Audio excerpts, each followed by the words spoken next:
দৌলদিয়ার ওই বাসডুবির ঘটনার মধ্যে একটা বাচ্চা দেখছেন আপনারা, মা মা মা বলে চিল্লায় আর বলতে লাগলো, মা তুমি আমার এতিম করে কোথায় গিয়েছো? ও মা তুমি আর তোমাকে নিয়ে আমি তো ঢাকায় রওনা হয়েছি।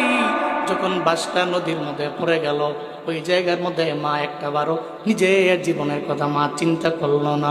মা ওই রেলিংয়ের ভিতর দিয়ে নিজের সন্তানটাকে মা বের করে দিল।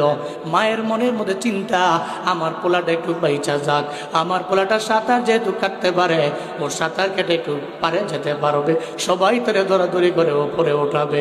মার মনের মধ্যে চিন্তা নিয়ে রেলিং দিয়ে নিজের সন্তানটাকে বের করে দিল। মায়ের কোনো খবর নাই। যখন সন্তানটা আইলো, সন্তানটা চোখের পানি ফালা ফালা কান্না করে আর সবাই রে বলে, ওই সাংবাদিক ভাইয়েরা একটু বাসের দিকে দেখো না, আমার মায়ের একটু উদ্ধার করা যায় কিনা, কারণ আমি মায়ের সারা জমিনের মধ্যে কেমনে থাকবো।